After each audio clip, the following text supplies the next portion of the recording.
Jadi kita sebelum memulai seperti biasa akan membacakan sebuah renungan. Nanti kita akan diskusikan setelah pembacaan renungan dahulu. Kita tampung dulu pertanyaan Om Nono nanti, dan kita akan bahas secara betul. Dela boleh bagi Del? Oke. Ya, saudara-saudara sekalian, ini renungan pendahuluan.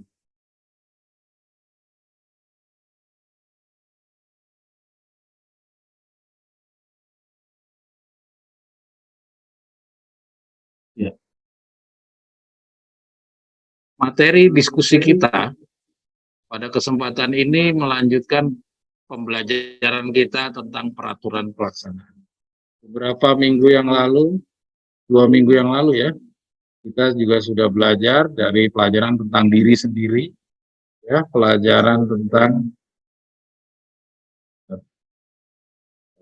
saya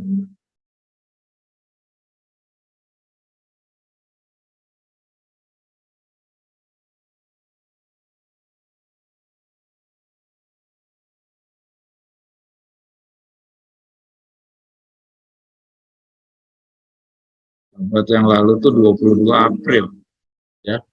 Nah, di sana kita sudah belajar tentang bagaimana usaha-usaha setan di akhir ya, yang kita sudah sama-sama pelajari tentang saya ambil 3 contoh, yaitu dari kebenaran, ya, yaitu dia dengan menggabung-gabungkan, dia mencampurkan dengan yang benar dengan yang palsu.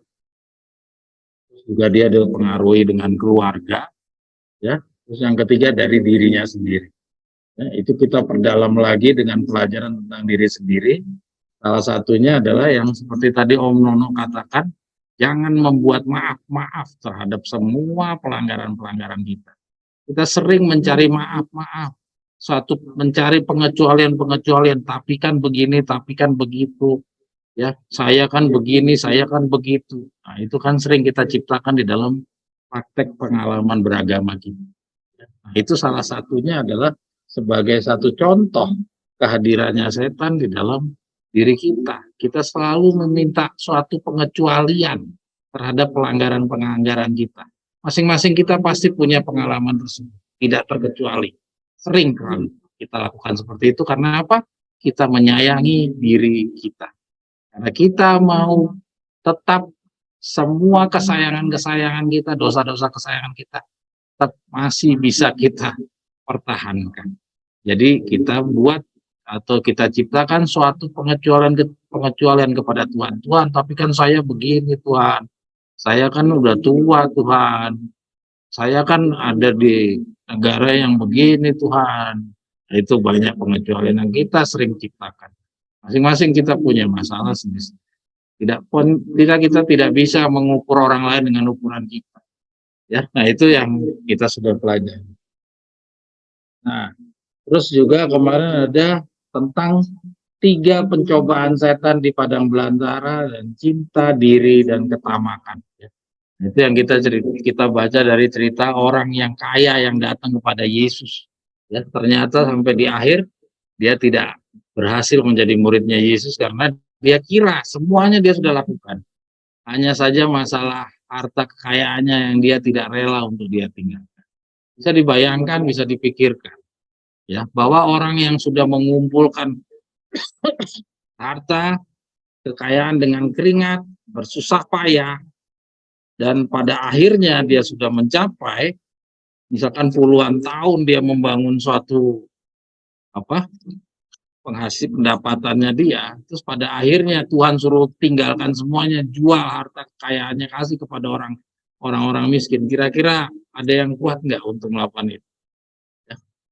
Dan pada saat itu pun juga kita tahu tidak ada jaminan setelah dia jual semua harta kekayaannya terus dia ikut kepada Yesus, sebentar lagi kerajaan berdiri, tidak ada yang tahu. Dan tidak ada yang pernah memikirkan bahwa setelah itu, kalau seperti kayak sekarang misalnya suruh jual semua harta kekayaan, tinggalkan semuanya, berikan kepada orang miskin. Mungkin kita akan masih memikirkan, karena kita tahu waktu tinggal 4 tahun. Tapi sedangkan orang kaya yang datang kepada Yesus itu, Dia tidak pernah tahu bahwa ada apa setelah ini. 5 tahun, 10 tahun, 20 tahun, dia nggak pernah tahu. Kalau benar-benar dia tidak tahu, benar-benar sebuah ujian bagi dia. Apakah dia mau patuhi perintahnya Yesus itu atau tidak. Itu sebuah ujian terberat kalau menurut saya. Bagi kita untuk meninggalkan harta saat ini masih lebih masuk akal. Karena kita sudah tahu waktunya sudah singkat. Bagi dia, tidak heran kalau dia tuh akhirnya tidak mau menerima syarat daripada Yesus. Itulah salah satu contoh betapa sulitnya penerapan tuntutan-tuntutan Tuhan itu dihidupkan di dalam pengalaman hidup kita masing-masing. Dan apa yang kita belajari dari berapa minggu ini dari peraturan pelaksanaan tentang pembangunan moral, itu juga sebagai salah satu contoh betapa sulitnya. Jadi saya coba berikan gambaran, ya, pada waktu beberapa sahabat yang lalu saya coba berikan gambaran. Mungkin saudara-saudara coba renungkan. Saudara-saudara udah lihat berapa banyak bukunya Nyonya White? Ya, dari sekian banyak bukunya Nyonya White itu, saudara coba amati. Berapa banyak Nyonya White bicara tentang pembangunan moral.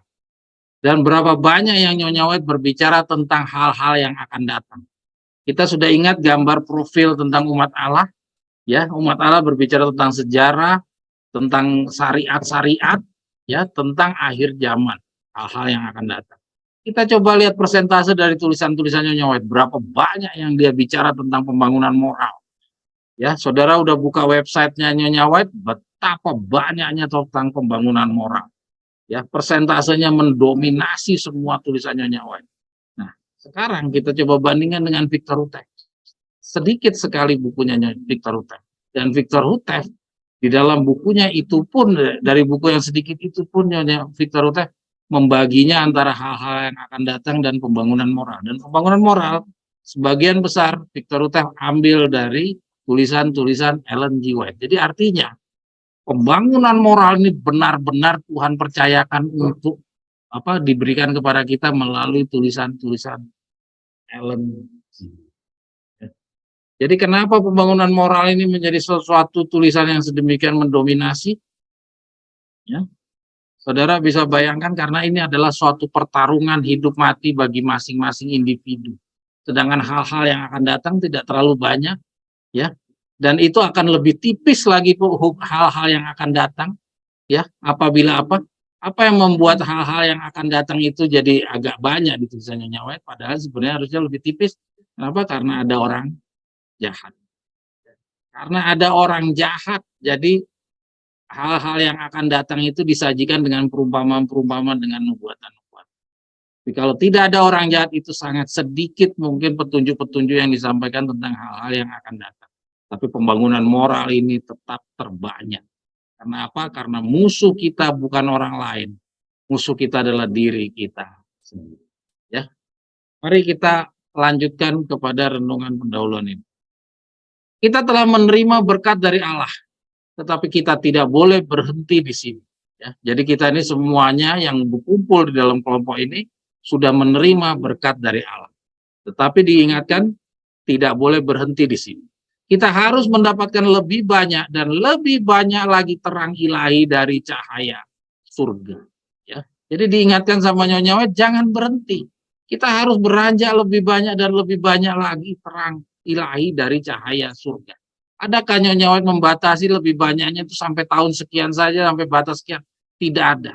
Ya, artinya apa? Artinya kita tidak mempunyai hak untuk menetapkan, oh udah cukup sampai di Victor Houteff meninggal saja. Tidak. Tidak ada petunjuk yang mengarahkan demikian. Maka kita harus terus. Ya. Kita harus berdiri di mana kita dapat menerima terang itu dan memantulkannya. Menerima dan memantulkannya. Dalam kemuliaan menerangi jalan orang lain. Tidak pernah ada suatu waktu di mana kita merasa lebih berani dan yakin dalam pelayanan kita daripada waktu sekarang ini. Ya, jadi pada saat sekarang ini kita harus lebih berani dan yakin bahwa pelayanan kita ini sudah sesuai dengan rencana Allah. Banyak orang dalam dunia kita ini yang tidak memelihara hukum Allah atau menerima dan melakukannya. Banyak yang tidak menerima dan tidak melakukannya. Tetapi mereka menuntut semua berkatnya. Saudara sudah amati tidak kiri kanan hidup saudara tetangga saudara, teman saudara, saudara-saudara saudara, ya. Saudara amati, semua sama menuntut berkat, ya, tanpa mempedulikan apakah hukum Allahnya sudah dia terima, hukum Allahnya sudah lengkap, apakah semua terang sudah dia terima, sudah dia pahami, ya, apa tidak, dia tidak peduli. Yang penting berkatnya Tuhan itu adalah janjinya Tuhan bagi saya. Mereka lupa. Mari kita baca lebih lanjut. Mereka bersedia menerima janji-janjinya tanpa mencamkan persyaratan yang menjadi dasar dari janji itu. Jadi mereka semua beramai-ramai, ya, mengklaim sebagai murid-muridnya Yesus, anak-anak Allah. Mau agama Kristen apapun yang percaya kepada Kristus, semua sama-sama menunggu janji berkat-berkatnya. Tapi ada nggak? Del, jangan digeser, Del. Tapi ada nggak mereka yang memikirkan tentang persyaratannya? Ada tidak? Katolik, ada nggak memikirkan persyaratannya? Pentakosta, ya. Kalau kita lihat postingan-postingan Nusia di dalam grup itu sering sekali tuh. Ya, saudara-saudara mungkin yang nggak kenal Nusia ini adalah saudara kami yang orang Pentakosta. Dia rajin sekali memposting tulisan-tulisan dari gerejanya. Ya. Kita amati sendiri, dalam YouTube banyak sekali tuh khotbah-khotbahnya orang Pentakosta. Adakah dia mengajarkan orang untuk mencari pengetahuan? Tidak ada. Hampir seluruh dunia Kristen mendorong orang, dan orang Advent pun cenderung juga mendorong orang untuk menjunjung tinggi upacara. Dia tidak menjunjung tinggi tentang pengetahuan. Dia menjunjung tinggi upacara. Jadi mengingatkan orang-orang untuk ini hari Minggu harus ke gereja. Hari Minggu kita harus berkumpul. Ini hari Paskah. Ya, ini hari lahirnya Yesus. Mereka mendorong orang untuk melakukan upacara. Mereka tidak sama sekali mendorong orang untuk menambah pengetahuan. Yang menambah pengetahuan hanya siapa? Ada yang bisa jawab? Hanya Davidian. Dan Davidian yang satunya yang sekarang berorganisasi pun secara perlahan-lahan dia juga mendorong orang untuk meninggikan upacara, bukan meninggikan pengetahuan. Karena bagi mereka pengetahuan sudah selesai, tidak ada lagi setelah Victor Utap meninggal. Kita jangan seperti mereka, ya. Kita lanjut. Mereka bersedia untuk menerima janjinya tanpa mencamkan persyaratan yang menjadi dasar dari janji itu. Mereka tidak memilih hak untuk menuntut berkatnya. Nah, itu Nyonya White sudah katakan tegas. Mereka tidak memiliki hak untuk menuntut berkatnya. Jadi yang bisa berhak untuk menuntut berkatnya adalah siapa?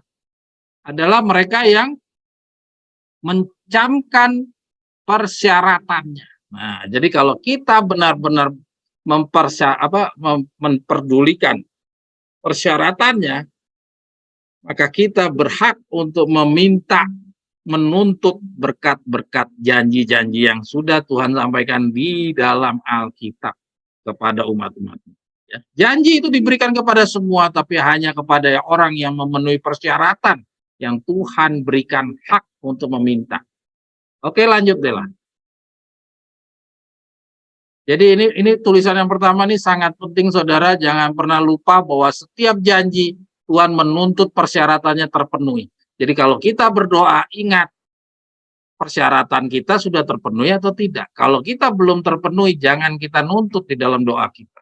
Ya, kita kapan lalu sudah pernah sama-sama belajar bahwa kalau kita berdoa, kita harus sejajar dengan apa yang kita tuntut. Jangan sampai doa kita itu malah menjadi hojat bagi nama Tuhan. Selamat datang saudara-saudara dari Pondok Gede. Saya ingin mengamarkan kepadamu agar jangan menunda-nunda. Ini tulisan yang kedua ya. Jangan menunda-nunda. Jangan menunggu kepada sesuatu saat bila mana kamu akan lebih cenderung untuk melayani Allah daripada waktu ini. Ya. Ini juga suatu peringatan kepada saya sendiri, saudara-saudara. Jangan saudara kira Enco ini ngomongin ke orang lain. Dirinya sendiri emang udah benar. Jujur ini juga berlaku bagi saya. Jangan kita kira kalau orang yang membacakan itu adalah orang yang bebas dari tuntutan yang dibaca. Setiap jam yang kamu tunda, engkau mengalihkan dirimu sendiri dari Allah. Nah, lihat betapa mengerikannya kata-katanya. Kalau kita menunda, ya, kita sedang mengalihkan diri sendiri dari Allah. Engkau mendirikan barikade-barikade memisahkan dirimu melawan Dia oleh semua kebiasaan-kebiasaan perbuatan-perbuatan. Maka pertobatanmu dan kembalimu kepada jalan yang benar akan makin menjadi sulit.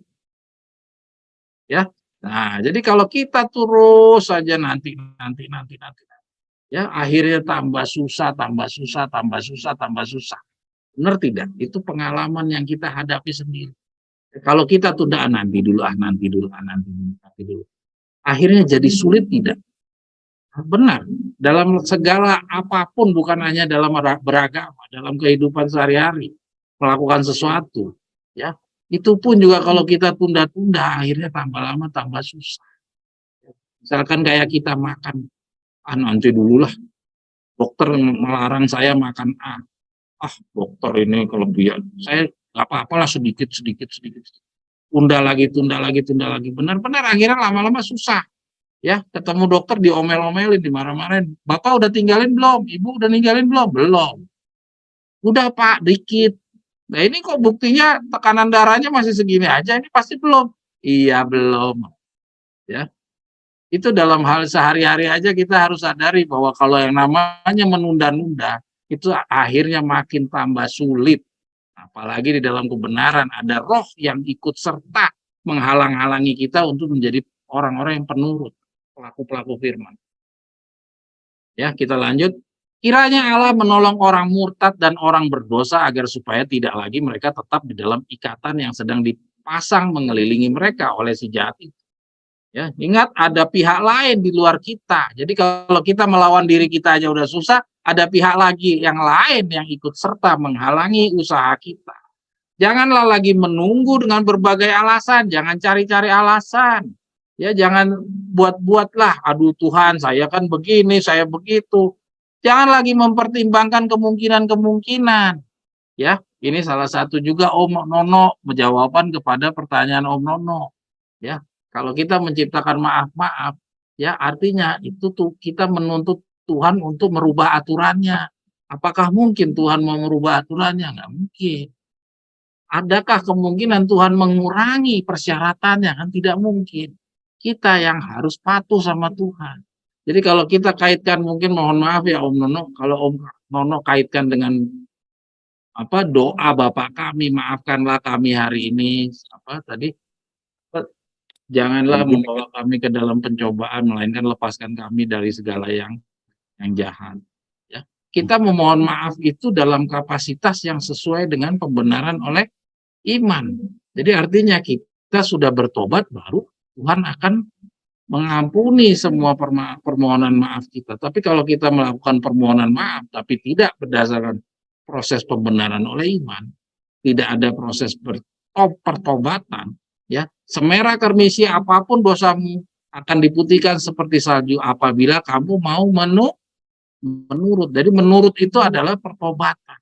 Jadi artinya Tuhan menuntut bahwa permintaan maafmu harus sejalan dengan adanya pertobatan. Kalau permintaan maaf tapi tidak ada pertobatan, itu artinya itu permohonan maaf yang tidak jujur, tidak tulus. Tuhan sudah bisa membaca motif-motifnya manusia. Motif-motifnya manusia itu Tuhan sudah kenali, sudah bisa dibaca. Jadi kalau kamu mohon maaf tapi hanya di dalam bibir, ya itu tidak akan mempengaruhi apa-apa. Nah, jadi di dalam cerita ini jangan membuat maaf-maaf. Ini agak sedikit berbeda Om dengan yang tadi di dalam pertanyaan Om, di dalam doa Bapa kami. Jadi kalau doa Bapa kami itu karena hak mengampuni ada di Bapa, di Allah anak ya. Allah anak memikul dosa, terus nanti dia memohonkan kepada Bapa pada saat di pengadilan, ya. Orang ini darah saya memikul orang ini. Nah, nanti diputuskan orang ini layak untuk dipikul dosanya oleh Yesus sehingga kita tidak binasa melainkan beroleh hidup yang kekal. Itu harapan kita di dalam doa Bapa kami. Tapi tentang maaf-maaf yang seperti yang kita sedang bacakan ini, seperti yang Om Nono itu adalah maaf-maaf minta pengecualian, Om. Ya, pengecualian-pengecualian untuk dibedakan dengan orang lain supaya kita boleh tidak sepenuhnya memenuhi persyaratan-persyaratan tetapi tetap bisa lolos diselamatkan. Itu yang maksud dengan kata-kata ini. Nah, maaf-maaf yang seperti itu yang kita harus tinggalkan, Om. Karena Tuhan tidak akan mau meninggalkan persyaratannya. Atau Tuhan tidak akan mau mengurangi atau menghilangkan persyaratannya. Karena, wah ini yang selamat dikit banget nih. Cuma 8 orang, ya udah deh persyaratannya saya kurangi deh. Biar lebih banyak. Tidak. Ya, ternyata tetap aja 8 orang. Tuhan tidak mengkoreksi. Tuhan tidak merubah atau merevisi peraturannya. Seandainya Tuhan bisa merevisi atau mengurangi persyaratannya, mungkin yang selamat di air bah tidak hanya cuma 8 orang, bisa lebih. Kenyataannya dari sejak 120 tahun waktu Nabi Nuh menyampaikan khotbahnya, sampai dengan hari air bah, itu Tuhan tidak juga merubah persyaratannya. Walaupun Tuhan melihat perkembangannya dalam 120, tidak ada orang sama sekali yang berubah, yang berminat untuk masuk ke dalam bahtera. Bahkan malah yang dulunya berminat, hilang semuanya. Nah, artinya betapa tegasnya Tuhan sama hukumnya. Demikian juga sampai Tuhan mengirimkan anaknya yang tunggal untuk memikul dosa manusia itu sebagai bukti bahwa betapa tegasnya Tuhan dengan peraturannya. Seandainya Tuhan bisa merubah atau merevisi aturannya, mungkin anak Allah tidak perlu turun menjadi manusia untuk memikul dosa manusia. Tinggal Tuhan rubah sedikit aturan mainnya. Ya, atau ditambahkanlah aturan main, asal kamu begini-begini, oke lah saya terima deh permohonan kamu. Ternyata tidak. Ya. Jadi artinya kita ingat, apa ini harus kita diingatkan kepada kita, karena benar Tuhan itu tidak pernah merevisi aturannya. Kita yang harus rubah diri kita. Kita jangan pernah nuntut Tuhan untuk merubah dirinya. Ya. Kita ulangi lagi, jangan lagi menunggu dengan berbagai alasan. Ya, kita jangan menciptakan excuse atau pengecualian-pengecualian. Jangan lagi mempertimbangkan kemungkinan-kemungkinan. Ya mungkin begini, mungkin gini, kalau saya begini, ya mungkin begini. Jangan kita ciptakan kemungkinan-kemungkinan. Semuanya sudah cukup jelas. Kata Nyonya White, untuk peraturan-peraturan yang berkaitan dengan practical truth sudah dibukakan secara terang benderang kepada kita. Jadi jangan kita ciptakan kemungkinan-kemungkinan lagi. Kemungkinan-kemungkinan yang kita ciptakan otomatis tidak independen, terpengaruh oleh berbagai kepentingan kita, alasan-alasan kita, berbagai dosa-dosa kesayangan kita yang tidak mau kita tinggalkan. Jadi pertimbangan-pertimbangan kemungkinan itu lebih baik kita buang. Putuskan segera hubungan dengan penipu itu, jangan lagi mempermalukan roh Allah. Majulah terus ke tahta kemurahan itu melalui kuasa-kuasa tantangan yang melawan neraka. Kamu sedang berdiri pada tepi perbatasan dunia kekal itu. Nah, jadi Nyonya White katakan ini karena kita sudah berada di tepi perbatasan pintu kasihan tertutup. Berlarilah segera ke kerajaan Allah itu. Del, geser Del. Berlarilah segera ke kerajaan Allah itu. Ini memerlukan setiap tenaga pikiran maksud dari jiwa. Jadi usaha kita benar-benar mengalahkan semua alasan-alasan kita, pemaafan-pemaafan itu memerlukan suatu tenaga pikiran dan maksud dari diri kita. Janganlah menunda sambil mengatakan saya belum cenderung untuk beragama. Ya. Ini sering kita lakukan. Aduh Tuhan, kali ini saya jatuh dulu deh. Saya belum bisa patuh. Sering sekali kita lakukan. Walaupun mungkin di dalam lidah kita tidak keluar, tapi dalam tindakan kita terbukti banyak kita mencari maaf-maaf. Sering kita menunda-menunda. Kenyataan ini hendaknya membuat kamu takut, karena sebaliknya ini hendaknya membuat kamu takut. Kenyataan ini hendaknya membuat kamu takut, karena sebaliknya Roh Allah akan dengan sedih meninggalkan kamu pada akhirnya. Beranikah kamu mengambil resiko? Ya. Jadi Roh Allah itu sebenarnya pada dasarnya tidak menginginkan kematian kita atau kelalaian kita. Roh Allah itu mendorong kita supaya mau mematuhi. Tapi Roh Allah tidak bisa memaksa kita. Semua ada kebebasan ada di tangan kita. Sila lanjut. Berapa lamakah kamu orang-orang sederhana, maukah kamu mencintai kesederhanaan? Dan berapa lamakah pengolok-ngolok mencintai olok-olokannya? Dan orang-orang bodoh membenci atas pengetahuannya, akan pengetahuannya. Berbaliklah kamu memenuhi teguranku. Lihatlah, aku akan menuangkan rohku kepadamu, aku hendak memberitahukan kepada firmanku kepadamu. Oleh sebab sudah kupanggil dan engkau menolak. Sudah kubentangkan tanganku dan tak seorang pun menyambutnya. Melainkan bahkan kamu telah menyia-nyiakan semua nasihatku serta tidak menyukainya satu pun teguran-teguranku. Maka aku pun akan menertawakan bencana kecelakaan. Aku akan mengejek bila mana ketakutanmu akan datang. Bila mana ketakutanmu akan tiba bagaikan kesunyian, dan kebinasaanmu datang bagaikan suatu angin bumi. Bila mana kekecewaan dan penderitaan batin akan datang ke atasmu. Pada waktu itu mereka akan berseru kepadaku, tapi tidak akan kujawab. Mereka akan mencari akan daku pada pagi-pagi sekali, tetapi mereka tidak akan menjumpaiku, sebab mereka telah membenci dan akan pengetahuan, dan mereka tidak memilih takut akan Tuhan. Ya. Jadi saya kira sudah cukup jelas ya. Jadi artinya di sini mau cerita tentang Yeremia 8 ayat 20. Jadi pada suatu saat nanti orang-orang yang menolak-nolak kebenaran ini nanti akan ada saatnya ya mereka akan menyadari, tapi semuanya itu sudah sangat terlambat. Ya, pada waktu itu mereka akan berseru kepadaku, tetapi tidak akan kujawab. Mereka akan mencari daku pada pagi-pagi sekali, tapi mereka tidak akan menjumpaiku.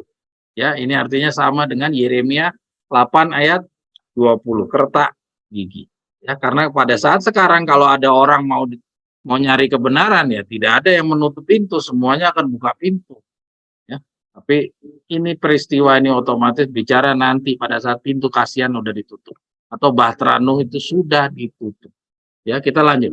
Orang yang berulang kali ditarik oleh juru selamatnya dan yang melalaikan amaran-amaran yang telah disampaikan tidak berserah diri sesuai keinsafannya dan bertobat serta tidak mau mendengar bila mana ia dinasihati untuk berusaha mencari pengampunan dan kemurahan akan berada dalam kedudukan yang sangat berbahaya.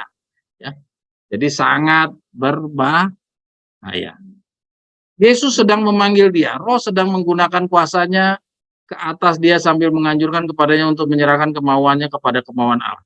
Maka bila mana undangan ini tidak juga diperhatikan, maka Roh itu akan meninggalkannya dengan sedih. Ya. Sama seperti yang tadi. Ya. Jadi dia bilang akan berada dalam kedudukan yang sangat berbahaya. Ya, ingat orang-orang yang berulang kali ditarik oleh juru selamat tapi melalaikan amaran-amarannya berada di dalam kedudukan yang sangat berbahaya. Maka bila mana undangan ini tidak diperhatikan, kita lanjut. Pelaku dosa itu memilih untuk tetap di dalam dosanya dan tanpa perasaan menyesal, walaupun ia memiliki kenyataan yang untuk mendorong imannya. Dan makin banyak kenyataan tidak akan membawa kebaikan. Dosa-dosanya di masa lalu, serta dosa-dosanya di waktu ini, semuanya dikemukakan ke hadapannya. Namun penarikan ini pun sia-sia saja. Sebab ia menolak untuk merubah tindak tanduknya. Ada suatu penarikan lagi untuk mana ia boleh menyambutnya. Maka itu adalah penarikan dari setan. Ya, jadi ada dua penarikan ya. Di dalam diri kita ini kita dapat dua tawaran. Ia tunduk kepada kuasa-kuasa kegelapan. Jalan inilah yang mematikan, meninggalkan jiwa di dalam keadaan tidak menyesal secara gigih. Inilah pendurhakaan yang sangat umum terdapat di antara manusia. Dan kerjanya adalah demikian licik caranya. Sehingga pelaku dosa sama sekali tidak merasakan kesadaran menyesal, tidak bertobat, dan akibatnya tidak diampuni. Orang ini dibiarkan kepada dirinya sendiri mencintai kegelapan lebih besar daripada terang. Ini adalah masalah dari beribu-ribu orang di waktu ini. Nah ini dia, kita lihat. Ini adalah masalah beribu-ribu orang di waktu ini. Dan kita pun juga salah satu orang yang berpotensi di dalam permasalahan-permasalahan yang sama seperti ini. Namun saya ingin menyampaikan beberapa penggarisan ini kepada mereka yang memiliki terang. Nah, jadi buat yang memiliki terang, digariskan sama Nyonya. Mereka yang memiliki hak dan kesempatan Mereka yang telah memperoleh amaran-amaran dan undangan, yaitu mereka yang belum mengambil keputusan untuk berusaha menyerahkan diri sendiri dengan dirinya sendiri dengan penyerahan penuh kepada Allah. Saya ingin adalah mengamarkan kepadamu supaya takutlah, agar supaya tidak kamu berdosa melawan Roh Kudus, lalu dibiarkan kamu kepada jalanmu sendiri, tenggelam ke dalam ketiduran moral sehingga tidak pernah lagi memperoleh pengampunan.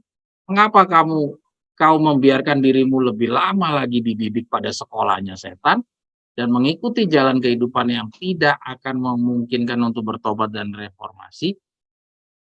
Saya coba mengulang dulu ya. Dela boleh ke atas dulu sedikit. Kita lihat kenapa Tuhan Nyonya White mengamarkan kepada orang-orang yang telah menerima pekabaran ini. Namun saya ingin menyampaikan beberapa penggarisan ini kepada mereka yang memiliki terang, mereka yang memiliki hak dan kesempatan, mereka yang telah memperoleh amaran dan undangan, ya, yaitu mereka yang belum mengambil keputusan untuk berusaha menyerahkan diri sendiri dengan penyerahan penuh kepada Allah. Ya, Del, baru geser, Del. Saya ingin mengamarkan kepadamu supaya takutlah, ya. Coba kita lihat. Khusus untuk orang pemegang kebenaran sekarang, Nyonya White itu sarankan supaya kita takut kepada mereka yang belum memutuskan untuk bertobat atau memutuskan untuk menurut. Kenapa kok diingatkan supaya takut? Ya, sekarang diingatkan supaya takut. Karena pada dasarnya kita belum punya rasa takut. Ya, kita masih sama dengan orang-orang yang beribu-ribu yang di atas. Dela boleh geser ke atas deh. Kita masih sama dengan orang-orang yang beribu-ribu di atas. Coba kita baca lagi di atas. Ya. Oke, berhenti. Dan inilah pendurakan yang sangat umum terdapat di antara manusia. Dan kerjanya adalah demikian licik caranya. Ini caranya setan. Sehingga pelaku dosa sama sekali tidak merasakan kesadaran menyesal. Tidak bertobat dan akibatnya tidak diampuni. Orang ini dibiarkan kepada dirinya sendiri mencintai kegelapan lebih besar daripada terang. Inilah masalah dari beribu-ribu orang di waktu ini. Ya, ya.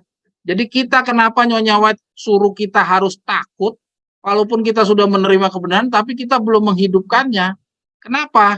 Sampai harus diingatkan supaya kita takut, ya, supaya kita jangan ikut-ikutan kepada orang-orang yang beribu-ribu di antara lingkungan kita. Ya. Nah, ini saya coba mau bangunkan sebuah pemikiran kepada saudara. Kenapa Nyonya White sampai ngomong ini? Mengingatkan kita tentang hal ini. Ya. Sekarang coba saudara-saudara renungkan. Nah, ini hidup di dalam periode 120 tahun. Di zamannya Nabi Nuh. Ya. Di zamannya Nabi Nuh, orang mau patuh atau orang tidak patuh, adakah satu berkat dan satu sanksi yang didapat oleh orang-orang tersebut? Tidak ada. Yang tidak patuh, ada sanksi? Tidak ada sanksi. Yang menurut, ada berkat, ada kelebihan rezeki atau ada kelebihan keuntungan? Tidak ada. Ada perlakuan khusus kepada yang patuh? Adakah perlakuan khusus yang Tuhan lakukan kepada yang patuh? Atau adakah Tuhan berikan satu bencana atau penderitaan kepada yang tidak patuh? Tidak ada. Kalau kita baca di dalam 120 tahun itu sama sekali tidak ada apa-apa. Dan inilah yang kita baca barusan. Ya, dia bilang pendurhakaan yang sangat umum terdapat di antara manusia. Ya. Sehingga pelaku dosa sama sekali tidak merasakan kesadaran menyesal. Tidak sama sekali bertobat dan tidak sama sekali merasakan akibat tidak diampuni. Orang ini dibiarkan kepada dirinya sendiri mencintai kegelapan lebih besar daripada terang. Inilah masalah dari beribu-ribu orang di waktu. Kita hidup di dalam periode itu. Ya, keninaboboan, ketenangan orang-orang di sekitar kita di kiri kanan. Ya, jangan membuat kita juga ikut terbuai, kita tidak patuh. Ya, jangan sampai kita yang sudah belajar kebenaran ini, kita baca tuntutan-tuntutan Nyonya White tentang pembangunan moral, kita masih tenang-tenang saja, kita masih menunda-nunda saja. Padahal kita sudah tahu waktunya tinggal 4 tahun. Sedangkan orang-orang ini wajar, karena mereka tidak pernah tahu bahwa kebenaran tentang 4 tahun ini dia tidak pernah terima. dan tidak pernah dia juga ketahui. Ya, jangan sampai kita ikut-ikutan mereka pelesiran, mereka berdansa-dansi, ya. Kita ikut-ikutan dengan mereka. Kita juga terbuai ketenangan mereka, terbuai kenyamanan mereka, terbuai untuk tetap santai-santai, menunda-nunda, ya. Kita lupa bahwa kita itu sudah memiliki terang. Kita sudah memiliki hak-hak dan kesempatan-kesempatan. Kita sudah memperoleh amaran-amaran dan undangan-undangan yang di bawah itu kita baca. Ya, semuanya sudah menunjukkan bahwa waktunya sudah singkat. Maka itu Nyonya White, kamu itu harusnya takut.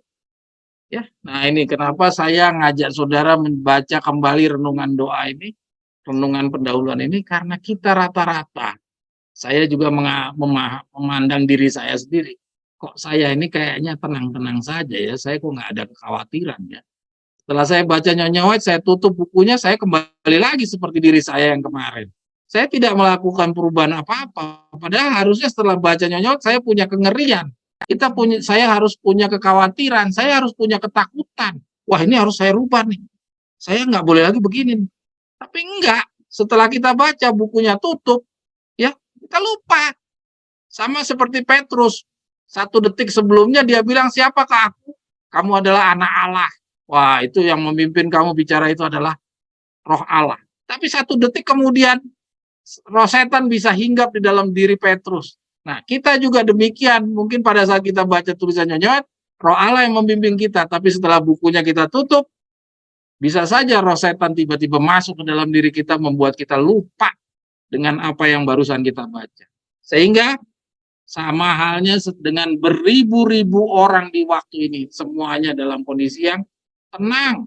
Mereka mengejar hari-hari kehidupan mereka, mempertinggikan dirinya sendiri, menjunjung tinggi, memperjuangkan dirinya lebih unggul daripada orang-orang yang lain.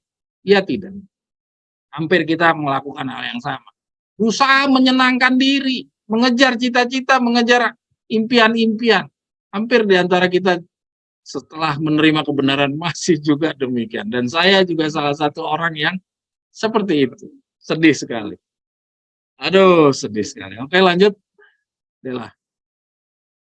Ini renungan ini saudara-saudara lebih baik dibaca kembali, dibaca lagi. Karena apa? Nyonya White sudah ingatkan. Dela geser lagi sedikit ke bawah. Ya, kita harus supaya takutlah, berarti Del. Agar supaya kamu tidak berdosa, agar supaya tidak kamu berdosa melawan Roh Kudus. Ya. Lalu dibiarkan kamu kepada jalanmu sendiri. Ya. Jadi artinya kalau kita tidak menunda-nunda, itu sama saja kita melawan Roh Kudus. Jadi bisa bayangkan, kalau melawan roh tidak dapat diampuni, melawan anak manusia dapat diampuni, melawan roh tidak dapat diampuni. Artinya dengan kita menunda-nunda, itu sama saja kita menolak roh. Bahaya. Ya. Lalu dibiarkan kamu kepada jalanmu sendiri. Tenggelam di dalam ketiduran moral. Sehingga tidak pernah lagi memperoleh pengampunan. Mengapa kau membiarkan dirimu lebih lama lagi dididik pada sekolahnya setan? Ya, jadi karena menunda-nunda itu ya. Dan mengikuti jalan kehidupan yang tidak memungkinkan untuk bertobat dan bereformasi. Kita udah tahu bahwa Tuhan itu tidak ada marah. Tuhan tidak ada toleransi terhadap dosa kita. Tapi kenapa kita lakukan terus? Ya, kita udah tahu bahwa nggak boleh yang namanya melakukan hal yang sia-sia, pembicaraan yang ngarung ngidul, ya. Kita tidak boleh sebenarnya aktivitas-aktivitas yang misalnya mendengar omongan-omongan orang atau ikut-ikutan ngomongin orang dan segala macam, ya. Segala hal yang kita sudah sama baca, mata, telinga, kita harus jaga. Tapi kenapa kita lakukan terus-terusan? Ya. Kenapa? Karena kita rasa takut kita betapa rendahnya seperti orang-orang di sekitar kita. Ya, obatnya apa? Supaya kita tidak ikut-ikutan tenang sebagaimana orang di sekitar kita. Nanti kita akan baca. Obatnya seperti apa? Kita sementara ini masih tenang, masih nyaman seperti orang di sekitar kita. Sama halnya kayak orang berada di dalam kondisi yang tidak ada gempa bumi, tidak ada banjir. Pasti orang itu akan lebih tenang dibandingkan orang yang berada di dalam lingkungan yang sedang banjir atau gempa bumi. Mereka tidak akan setenang orang-orang yang tidak ada gempa bumi atau banjir. Orang yang gempa bumi atau banjir pasti dia hilir mudik atau sedang lari sana lari sini, ya dia melakukan sesuatu yang tidak dilakukan oleh orang-orang yang di dalam kondisi yang nyaman. Dan kita berada di dalam kondisi yang nyaman 120 tahun. Lanjut. Orang Yahudi telah salah menafsirkan janji Allah tentang kecintaan yang kekal terhadap Israel. Ya. Saya mungkin bacakan langsung aja ke bawah ya. Kita tahu orang Yahudi terlalu percaya diri bahwa dirinya adalah bangsa pilihan Allah. Jadi saking percayanya kepada diri, ya orang Yahudi ini meremehkan atau memandang rendah segala tuntutan-tuntutan yang sudah disampaikan oleh nabi-nabi yang datang satu persatu di dalam generasinya mereka. Ya, mereka merasa dirinya itu bangsa yang istimewa. Ya, kita baca terus ini. Orang Yahudi mengira karena mereka keturunan Abraham, mereka berhak atas janji ini. Ya, jadi nubuatan-nubuatan di Alkitab itu dikira itu untuk dia. Ya, memang benar dalam Yeremia, ya di sana disebutkan bangsa Israel mereka akan bersatu bahwa Tuhan akan membawa mereka kepada tanahnya yang pernah dikaruniakan kepada nenek moyangnya. Memang itu Israel, memang itu Yehuda, memang itu Yerusalem. Tapi bukan Yerusalem dan Yehuda atau Israel yang badani yang nama mereka adalah Israel. Ternyata itu adalah lambang. Jadi mereka terbuai dengan kata-kata itu. Oke, gitu terus. Tetapi mereka mengabaikan persyaratan-persyaratan yang telah ditentukan Allah. Sama dengan kutipan yang tadi. Ya. Nah, ini jangan sampai kita seperti ini. Oke, lanjut Dela. Ya, ingat. Sebelum memberikan janji itu, Del jangan geser dulu. Sebelum memberikan janji itu, ia telah berfirman, aku akan menaruh Tauratku dalam batin mereka dan menuliskannya dalam hati mereka. Maka aku akan menjadi Allah mereka dan mereka akan menjadi umatku. Sebab aku akan mengampuni kesalahan mereka dan tidak lagi mengingat dosa-dosa mereka. Ini nanti setelah hati batu diganti dengan hati daging. Kita lanjut. Kepada suatu bangsa yang dalam hatinya hukumnya tertulis, kasih sayang Allah dipastikan. Mereka satu dengan dia, tetapi orang Yahudi telah memisahkan diri dari Allah. Karena dosa mereka menderita di bawah hukumannya. Inilah yang menyebabkan perhambaan mereka kepada bangsa kafir. Pikiran mereka sudah digelapkan oleh pelanggaran dan oleh sebab pada waktu yang lalu Tuhan telah memberikan kepada mereka kasih sayang yang begitu besar. Mereka memaafkan segala dosa mereka. Ya, ini kembali lagi Om Nono yang tadi Om Nono tanya. Ya, jadi orang-orang Yahudi ini karena dia merasa diri bangsa yang istimewa, dia kira Tuhan akan mengecualikan mereka dari segala tuntutan. Tuntutan itu hanya berlaku bagi bangsa Yunani. Ya, seperti yang tadi kita baca dari Roma 10. Ya, mereka kira bahwa Tuhan akan memperlakukan mereka lebih istimewa dari bangsa yang lain. Ya, mereka lupa bahwa Tuhan itu tidak pandang bulu. Anaknya saja ikut juga dibaptis, padahal Yesus tidak perlu dibaptis. Ya, Yesus harus juga patuh terhadap tuntutan hukum. Kalau Tuhan Yesus bikin hukum sedikit saja, Yesus juga harus memikul dosanya sendiri dan dia harus mati. Ya, artinya tidak ada keistimewaan kepada siapapun. Mereka memaafkan segala dosa mereka. Mereka memuji-muji diri dengan mengatakan bahwa mereka lebih baik daripada orang lain dan berhak mendapatkan berkat. Ya. Nah, sekarang kita baca bagian kita. Hal ini ditulis untuk menjadi peringatan bagi kita yang hidup pada waktu di mana zaman akhir telah tiba. Nah, artinya itu bukan hanya untuk orang Yahudi, ya, bukan hanya orang Israel, tapi ini bagi kita. Ya, jadi ingat, artinya karakter-karakter orang-orang Israel ini ada di dalam diri kita. Contoh saya ingat, yaitu orang-orang Advent ngerasa diri lebih istimewa dari orang-orang yang lain. Padahal darah Israel nggak ada. Kok bisa punya kesombongan kayak begitu? Ya, karena apa? Karena yang mengilhami adalah pihak yang sama. Hal ini dituliskan untuk menjadi peringatan bagi kita yang hidup pada waktu di mana zaman akhir telah tiba. Betapa sering kita salah menafsirkan berkat-berkat Allah, serta memuji diri kita sendiri. Oh, kita boleh kita beroleh kasih sayang karena sesuatu kebaikan yang ada dalam diri kita. Jadi kita ngerasa diri ini istimewa karena kita merasa kita sudah melakukan segala sesuatu. Yang mengukur bukan kita, tapi yang mengukur adalah Tuhan. Dan tidak ada alasan bagi orang yang sudah melakukan suatu prestasi-prestasi, dia mempunyai hak yang lebih tinggi daripada orang lain. Tidak ada. Contohnya kita lihat Harun dan Musa saja. Prestasinya apa yang kurang dari dia dibandingkan semua orang. Ya. Musa itu sudah sangat istimewa. Dia rela meninggalkan jabatan rajanya. Segala potensi untuk jadi raja itu sudah di dalam tangannya, tapi dia rela tinggalkan. Apa keuntungannya dia mengejar kerajaan Kanaan? Ya, karena kerajaan Kanaan masih jauh di depan dan potensi masih jauh. Sedangkan kerajaan Mesir sudah di dalam tangannya dia. Dia tidak perlu pakai usaha lagi, tapi dia rela tinggalkan. Apa istimewanya? Apa kurangnya seorang Musa? Tapi adakah Tuhan mengecualikan? Tetap saja pada saat si Musa buat kesalahan, tidak ada satu pengecualian kepada Musa. Dia juga harus memikul pelanggarannya, hukumnya. Untung saja dia masih bertobat. Ya, tapi hukuman tetap harus dilakukan. Ya, kita lihat di sini betapa sering kita salah menafsirkan berkat-berkat Allah. Ya, serta memuji diri sendiri, ya, memuji diri kita sendiri bahwa kita beroleh kasih sayang karena sesuatu kebaikan yang ada di dalam diri kita. Kalau Musa saja yang demikian istimewa, Tuhan tegas, apakah Tuhan akan lebih lunak kepada kita? Apakah Tuhan akan lebih toleran kepada kita? Yang jauh sekali di bawah prestasinya dibandingkan Musa. Nggak mungkin. Allah tidak dapat melakukan bagi kita apa yang ingin dilakukan. Segala karunia-Nya telah digunakan untuk memperbesar kepuasan diri kita sendiri serta untuk mengeraskan hati kita dalam keadaan kurang percaya dan dosa. Ya, oke. Saudara-saudara sekalian, inilah renungan doa kita.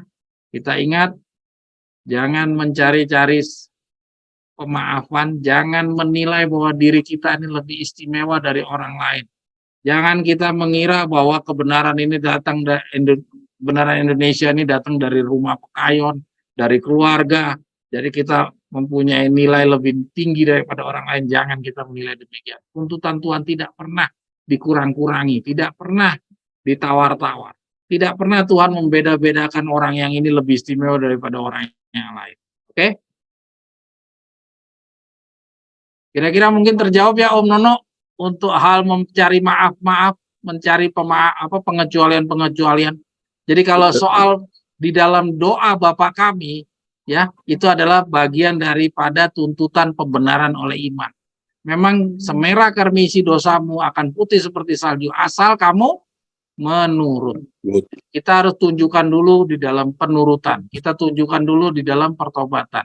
Pertobatan yang kita bisa lakukan bukan hanya di lidah, tapi di dalam tindakan, yaitu dengan tidak menunda-nunda seperti yang tadi kita baca.